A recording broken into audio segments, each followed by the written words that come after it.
వినుట వలన ఏమొచ్చిందంట? విశ్వాసం వచ్చింది. హల్లెలూయా.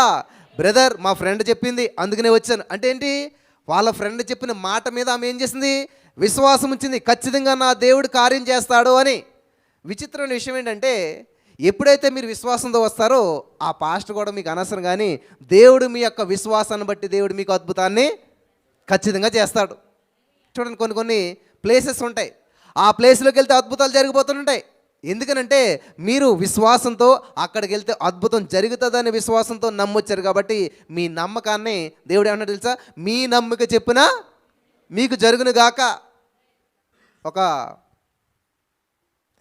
చర్చికి ఒక ఆయన వెళ్ళాడంట. ఆయన పంట అంతా కూడా నాశనం అయిపోతుందంట. కానీ అక్కడికి వచ్చిన అందరికి అద్భుతాలు జరుగుతున్నాయంట. సరే వెళ్దామని చెప్పి ఆయన వచ్చాడంట. వస్తే మరి ఈయనకి ప్రార్థన చేయించుకునే అవకాశం రాలేదు, పాస్టర్ గారితో మాట్లాడే అవకాశం రాలేదు, చాలా జనం ఉండటం వల్ల. ఇంకేం చేయాలో తెలియక పక్కన చూస్తే ఇసుక ఉన్నదంట. ఆ ఇసుక కొంచెం బ్యాగ్లో వేసుకుని వెళ్ళి ఎంత ఇసుక ఆ పొలం అంతా చల్లాడంట.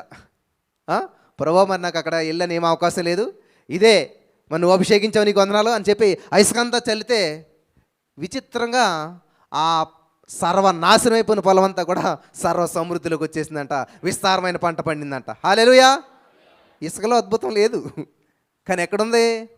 ఆయన నమ్మకం విశ్వాసంలో ఉంది, ఇసుకలో లేదు.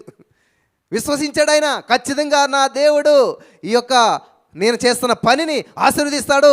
కాబట్టి ఒక ప్రూఫ్కి ఏం చేస్తున్నాను, ఇసుకను చల్లుతున్నానని చెప్పి చల్లేయడంతా ఆయన విస్తారం పంట వచ్చిందంట. ఎప్పుడైతే ఆయన వచ్చి ఏం చేయడం తెలుసా? ఇలా చేశాను, ఇలా జరిగిందంటే నెక్స్ట్ డే ఏమైంది తెలుసా? మీటింగ్ అయ్యాక మొత్తం అక్కడంట గుంట అంట. ఇంకా అందరు ఇసుక పట్టుకెళ్తా మొదలెట్టారంట.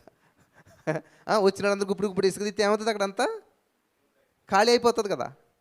కాబట్టి మన విశ్వాసం ఇసుక మీద ఉండకూడదు, కానీ దేవుని మీద ఉండాలంట. యేసయ్య మీద ఉండాలి. యేసయ్య కార్యం చేస్తాడు. నువ్వు ఏ పరిస్థితిలో వచ్చినా, ఎటువంటి బంధకాల్లో వచ్చినా సరే, ఖచ్చితంగా దేవుడు నీ జీవితంలో ఆల్రెడీ ప్రణాళికను సిద్ధం చేశాడు. నువ్వు దాన్ని యాక్సెప్ట్ చేయటమే. ఆమేన్.